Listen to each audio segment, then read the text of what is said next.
There was a little bit bumpiness going on this season. Let's start off the big clash, obviously, between you two and Tom Sandoval. Let's take a look at that clip real quick. You're trying to do something like this to somebody. Why are you trying to hurt somebody like that? Whoa. You're trying to make them look bad. I'm not trying to make you look bad, no. Go away, Seriously, dude. you have nothing. Like, you're just like not even a Once real again, friend. piece of I was upset about what I saw, and I wanted to find out. So was she. All right, so things got heated when he brought up some allegations about this priest and pastor you had previously hired. You know, we've been through this so many times. Both of you were clearly hurt by that. I think a lot of people were clearly hurt by that.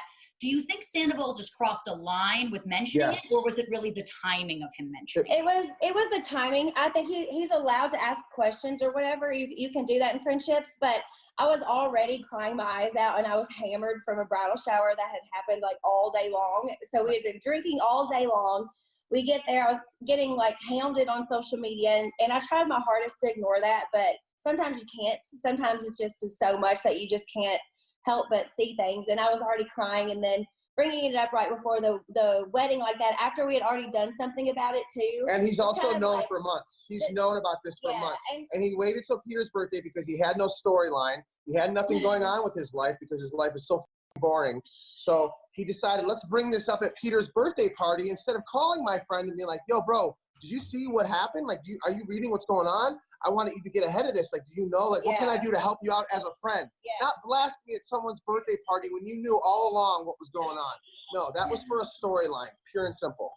I just want to make a point about this for you guys, because I'm sure you are asking up to wazoo. But as a fellow homosexual and as someone who works at Bravo and has known you guys for years, I mean, if there were any hints of any homophobia, I'm pretty confident you wouldn't go on a Bravo show or talk to Andy or be friends with me. So I just want to say that, or ride in multiple pride parades, pretty much naked with glitter all over my body and wearing angel wings.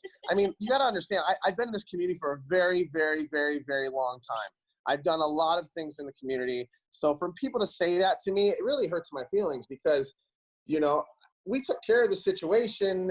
There's nothing, it's over, it's done. People are crying over spilt milk. And not for that. Not only did you guys take care of the situation, you had Lance Bass marry you guys. I mean, let's just talk about that. He's like, that's like having Andy Cohen marry you. You might as well be gay just from doing that. So, you know, and Andy was very, not to cut you off, I'm sorry, but Andy was very, I asked Andy about this. I go, what are your thoughts on this? He's like, I'm going to be honest with you, Jax. You should have whoever you want marry you. You should, if you want this man to marry you, you should have him marry you. Nobody should ever tell you who should marry you, who should not. This is your wedding.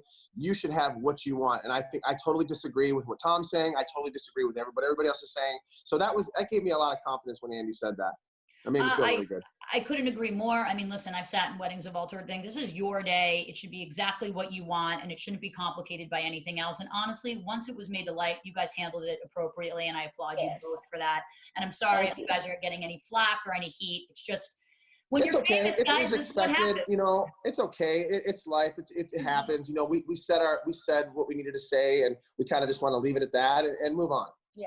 I hate that people's feelings might have been hurt or something by the messages, but I hope they realize, like, we didn't personally say it. It's almost like some people felt like we sat there and typed those messages out, and we would never, you know what I mean? Like, we would never say things like that. I would never be employed by Lisa. I would never work in West Hollywood. I would never have anything that I would have if I was that mean of a person. So I wish people just maybe realize, like, we didn't say these things, because I feel like a lot of people are, like, just putting it with us, and it's like, we would never say those things. You know what I mean? Context absolutely matters. If you look at the history between the two of you, there has been nothing homophobic.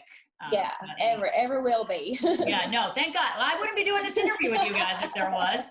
Well, Jeff, you had actually mentioned, though, in the show that you'd been burned by Tom Sandoval on multiple occasions. Did this sort of make you see him differently? Was this the straw that broke the camel's back for you in the friendship? Hey, listen, we're on a television show. Nothing is like kind of out. What's the word I'm using? Nothing is really. It's hard doing on this Skype. So nothing's really out of play. You know, there's a few things that are below the belt. This is one of them. This is one of those topics that you can do a lot of damage to somebody, and unless you know the actual truth. So before he knew anything, he heard something and just started spiraling out of control. Oh my God. when he could have just went to me. And that's the problem I had. It's the way he handled it. No, him asking me, no, he should have asked me all he wanted, but it's how he did it. He knew a lot. He knew months prior. He waited till his time. He's like, how can I make myself more relevant right now? Let me do this at Peter's birthday party. This seems like a really good time to do that.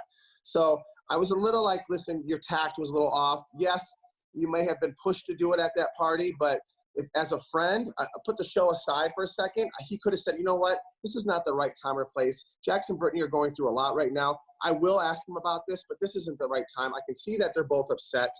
You know, this is Peter's birthday. Let me wait till after, wait till before, pretty much any other time. Right. You know, but just the way he handled it. And it was very immature. It was very just, it was everything. And I just, to be honest, I wish I would have went with my first instincts on the wedding. I'm going to be honest with you. I said no, and I should have said no. I felt I was bullied a little bit into having him at the wedding. I'm going to say, okay, I'm sorry. I'm going to say how I feel. I was a little bit bullied. I'm not mad at the girls. They were looking out for my benefit because they knew that Tom has been my friend for so many years. I mean, I have his name tattooed on my arm, for God's sake. So I get that. They were looking out for me, but you know, I've always said just should have went with my first instinct. And I definitely should have went with my first instinct on that. And I'm kind of mad at myself, but it is what it is.